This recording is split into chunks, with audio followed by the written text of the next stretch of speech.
Services में जाना है? बचपन से एक वही ख्वाहिश थी, मतलब जब प्राइमरी स्कूल में थे एंड एक इंसिडेंट हुआ जब मैंने कलेक्टर को देखा and I got so motivated कि इतना जलवा इतना रुतबा किसका हो सकता है। And then I asked to my aunty that ये पोस्ट कौन सी है, एंड शी सेड कि ये डिस्ट्रिक्ट का राजा है। And that time I I asked कि ये कौन बन सकता है, and I said she said कि कोई भी बन सकता है, एक एग्जाम देना होता है। तो उस टाइम पे इतना समझ में नहीं आता था कि ये यूपीएससी क्या होता है, आईएएस क्या होता है, आईपीएस क्या होता है, लेकिन इतना डेफिनेटली समझ में आ गया कि अगर देश में कोई सबसे अच्छी सर्विस है तो वो ये है। तो जो सबसे अच्छा है उसके लिए मेहनत करनी है, राइट। जैसे जैसे मतलब काफी लोग बोलते हैं कि प्राइमरी में किसको समझ में आता है कलेक्टर क्या होता है, तो मुझे भी समझ में नहीं आया था कि कलेक्टर क्या होता है, बट या इतना समझ में आ गया था कि ये देश की सबसे टॉप सर्विस है। बस उसी चीज को फिर दिमाग में रखते रखते जैसे मैं प्रोग्रेस करता गया, चीजों को एक्सप्लोर करता गया, समझ में आने लगा कि ये कुछ यूपीएससी करके होता है। फिर समझ में आने लगा कि उसमें आईएएस आईपीएस करके कुछ होता है। फिर जैसे स्कूल खत्म किया तो समझ में आया कि ग्रेजुएशन के बाद you can appear for this exam. फिर उस टाइम इंटरनेट का जमाना आ गया था, मेरे पास फोन आ गया था, तो मैंने जब रिसर्च करना स्टार्ट किया एंड आई थॉट कि okay this is something which I love to do, right. और जब आप अपने हॉबी को ही अपना प्रोफेशन बना देते हैं तो जॉब सेटिस्फेक्शन नेचुरली आना है। सो उसी डायरेक्शन में फिर मैंने एनजीओ के साथ काम करना स्टार्ट किया जब मैं कॉलेज में था। और जो चीज़ें मुझे समझ में आने लगी कि अगर यही काम बाद में करना है तो लेट्स गो फॉर इट। तो कॉलेज में आते ही मेरा कंफर्म हो गया था, कन्विक्शन आ गया था कि यूपीएससी ही करना है। फाइनली में जब प्लेसमेंट का टाइम आया तब ऑफर्स भी आती थी, अच्छी कंपनीज भी आती थी एनआईटी में, but I didn't sit for any of that because मुझे लगा कि अगर मैं बैठूंगा तो मेरा कन्विक्शन जो है या कहीं ना कहीं गड़बड़ हो सकती है।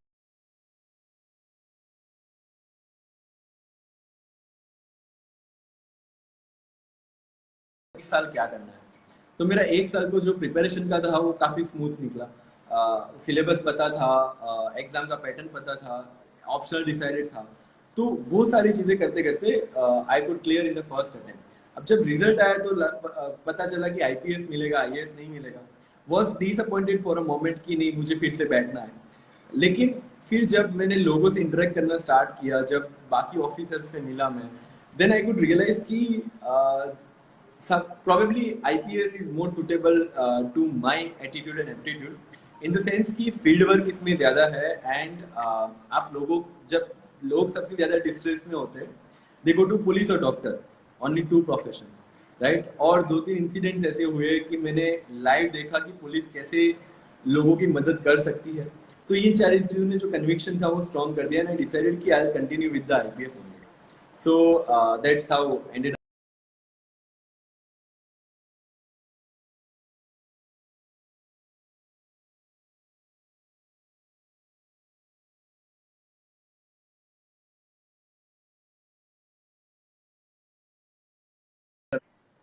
नहीं, मैं शुरू से ही, क्योंकि मैंने जैसा बताया मेरे डैड पुलिस फोर्स में थे और he joined as assistant sub inspector in Delhi police at a very low rank and we are from Haryana. तो हरियाणा से पहले ऑफिसर थे वो हमारे गांव से मेरे डैड। तो उनकी वो जर्नी थी और मैंने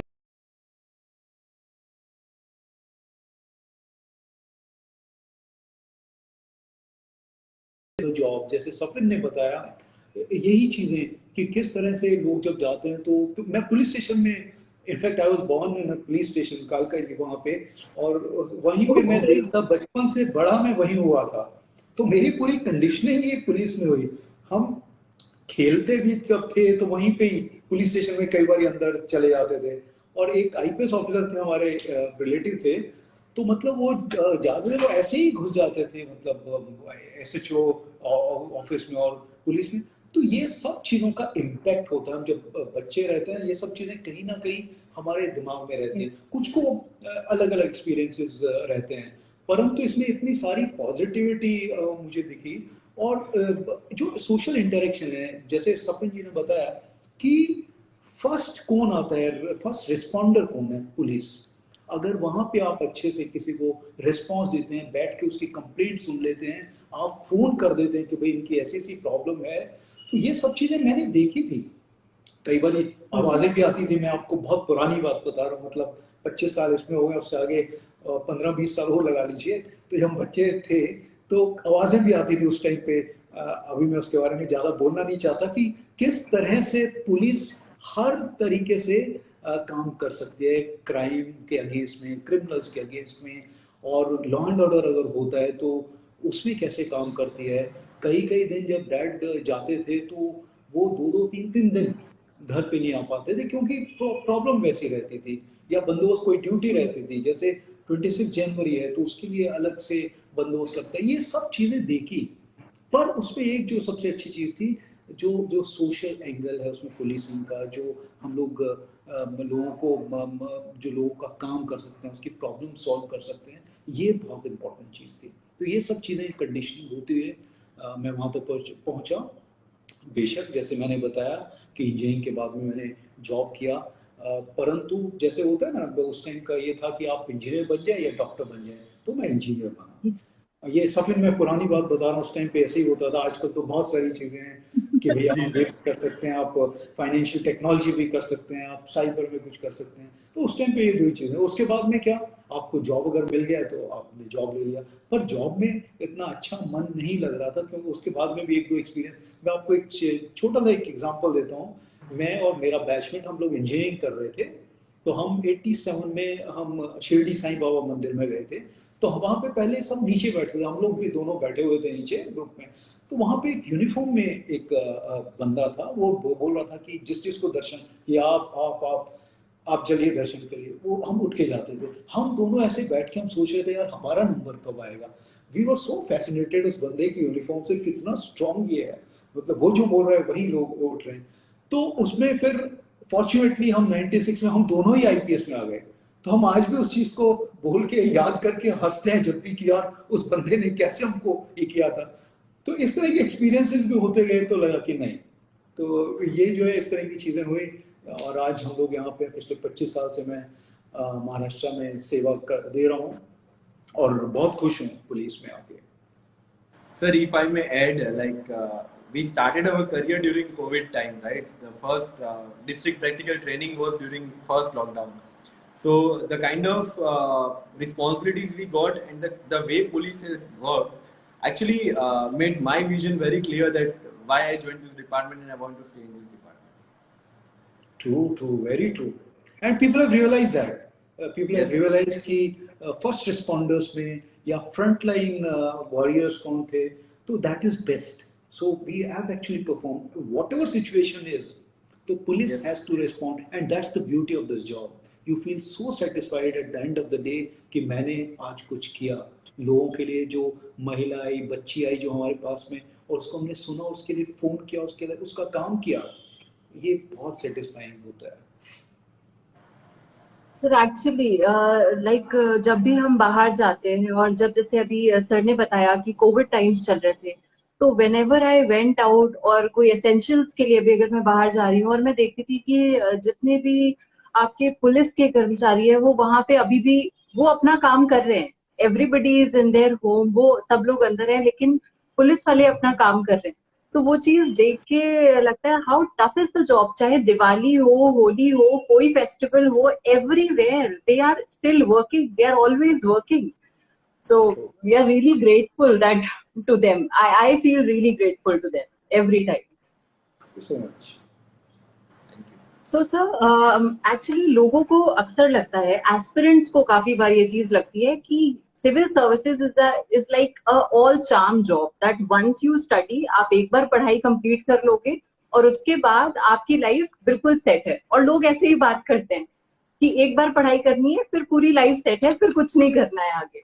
तो आपको ऐसा लगता है अपने एक्सपीरियंस से कि ऐसा कुछ होता है that you just study once and then all your life is set?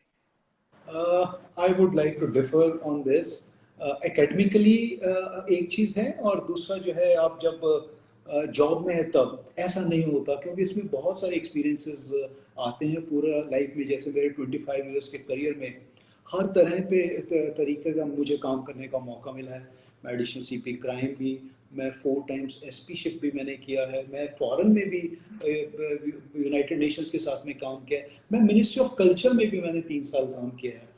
और काम कई बार हम जो है अलग अलग हम अपनी चॉइस से भी करते हैं। मेरे बैचमेट्स कुछ रॉ में है, कुछ आईबी में है, तो अपने अपने हम अपना करियर प्लान करते हैं। ये एक चीज़ हो गई। तो ऐसा नहीं है कि आप जो चले गए तो आपके एशियास आपको अच्छे मिल जाएंगे और आपको एक जॉब मिलेगी, ऐसा नहीं है। ये जॉब जो है it is an evolving job. जैसे आप देखेंगे जिस तरह के क्राइम अभी हो रहे हैं, वाइट कॉलर क्राइम हुआ, साइबर आप देखिए, इकोनॉमिक ऑफेंसेस देखिए, और हमारे लॉज भी चेंज हो रहे हैं वैसे ही। तो this is an evolving service. हम अगर अपने आप को वैसे अडॉप्ट नहीं करेंगे उसमें, so then we will not be able to justify our presence, और अपने जॉब को भी नहीं जस्टिफाई कर पाएंगे। ये एक चीज हुआ। इसके अलावा मुझे लगता है कि हमें अपने आप को भी ट्रेन करते रहना चाहिए, तो हमारी ट्रेनिंग्स होती हैं उसमें। सेकेंडली एजुकेशनली ऑल्सो, एकेडमिकली आप देखेंगे तो मैं अभी तक मैं पढ़ रहा हूँ, मैं लॉ कर रहा हूँ और मैंने एमए किया है, मैंने एमबीए किया है, बहुत सारी चीज़ें अभी मैं इस पे, और मैं यूएन के साथ में था तब भी मैंने लगभग 8 कोर्सेज यूएन के साथ में किए हैं। So the point I'm making is that it is an evolving job. It is a changing job. आप देखेंगे जैसे 354 में चेंजेस हुए, या लॉ में चेंजेस हो रहे हैं, रेगुलरली ये हो रहे हैं। तो ये कहना गलत है कि आपकी लाइफ सेट हो गई। जो ये सोचते हैं वो लेथार्जी आ जाती है और फिर वो जस्टिफाई नहीं कर सकते अपनी प्रेजेंस, और फिर हम सिस्टम को बोलते हैं कि ऐसा ही है सिस्टम, मैंने कौन सी नौकरी में आ गया। मुझे लगता है वो गलत है ये सोचना भी। आई थिंक सफिंग you will agree to some extent, you have just started. Sir completely agree with you. And अगर लेमन लैंग्वेज में बोला जाए तो इस नौकरी में आने के बाद आपके सर्वाइवल के इश्यूज नहीं रहते कि आपको एक रहने के लिए जगह या फिर जाने के लिए गाड़ी या फिर टिकट बुक करवाने के issues, those are not the issues which you face every day, but you deal with a larger picture.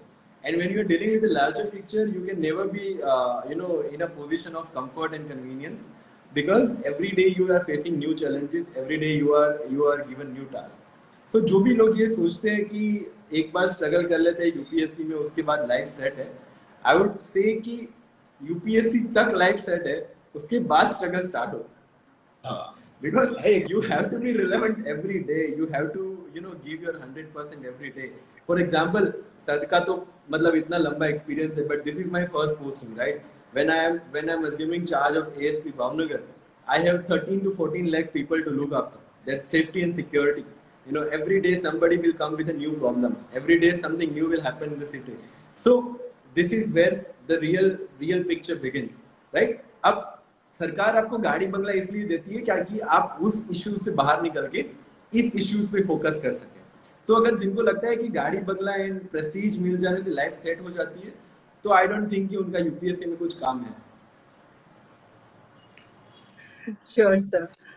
तो सर सपिन सर, मैं आपसे एक और चीज पूछना चाहूंगी अभी यहाँ पर कि सिविल सर्विसेज में जैसे आपका सिलेक्शन होता है, तो आपने अभी फिलहाल में एग्जाम दिया है, आपको ऐसा लगता है कि कुछ एक पर्टिकुलर क्वालिटीज होती हैं, कुछ पर्सनालिटी में कुछ ऐसी पर्टिकुलर ट्रेड्स होती हैं which are there in men and women who are selected as UPSC in civil services? तो ऐसा कुछ पर्टिकुलर होता है जो आपको लगता है कि सब में होगा तभी वो वहां पर पहुंचे हैं? I guess if I have to generalize, the qualities which are needed in an IAS or IPS officers are actually common. The first thing which is needed is decision making power. अगर आप 10 लोगों से पूछने जाते हो कि मुझे कौन सी बुक पढ़नी है और कौन सी नहीं पढ़नी है, जबकि आपके सामने सारा कंटेंट अवेलेबल है और आप डिसाइड नहीं कर पा रहे हो, then I don't think कि आप एग्जाम में go through हो पाओगे. Second thing is patience, right? Because it's a 1 year long journey. 1 साल तक आपको प्रिपेयर करना है, 1 साल तक आपको एग्जाम लिखना है, तो इस 2 साल में आप कितना पेशेंस रख सकते हो, क्योंकि डे टू डे फंक्शनिंग में भी यही होना है। आपके सामने इतने सारे क्वेश्चन आने वाले हैं, इतने सारे प्रॉब्लम्स आने वाले हैं। अगर आप पेशेंस लूज करके लोगों के साथ फ्रिक्शन क्रिएट कर रहे हो, तो you are not suppose to sit on that seat, right? Third is hard work. मतलब नो डाउट स्मार्ट वर्क तो चाहिए, लेकिन हार्ड वर्क भी उतना ही इंपॉर्टेंट है, क्योंकि sometimes for example an IPS officer has to जैसे अभी रिसेंटली रथ यात्रा बंदोबस्त था, तो जब नॉर्मल रथ यात्रा बंदोबस्त होता है तो एक आपको 38 किलोमीटर 40 किलोमीटर चलना होता है ना, उसमें कुछ स्मार्ट वर्क की जरूरत नहीं है, that's a literal hard work, right? आपको ऑफिस टाइम पे ऑफिस में बैठना है, आपको फील्ड में फॉलो करना है, तो वो चीज आपके पेशेंस के साथ आनी चाहिए। सो डिसीजन मेकिंग पावर, आपका हार्ड वर्किंग एटीट्यूड, आपका पेशेंस, एंड मोस्ट इंपॉर्टेंट चीज इज आपका एनालिटिकल पावर। आप चीजों को कितने डायमेंशन से और कितनी तरह से एनालाइज कर सकते हो। अगर ये बेयर मिनिमम क्वालिटीज आप में है, तो आई गेस ये एग्जाम भी उसी का टेस्ट है। अगर आप यूपीएससी को एनालाइज करोगे the way it is conducted, I guess they also जज द सेम यू नो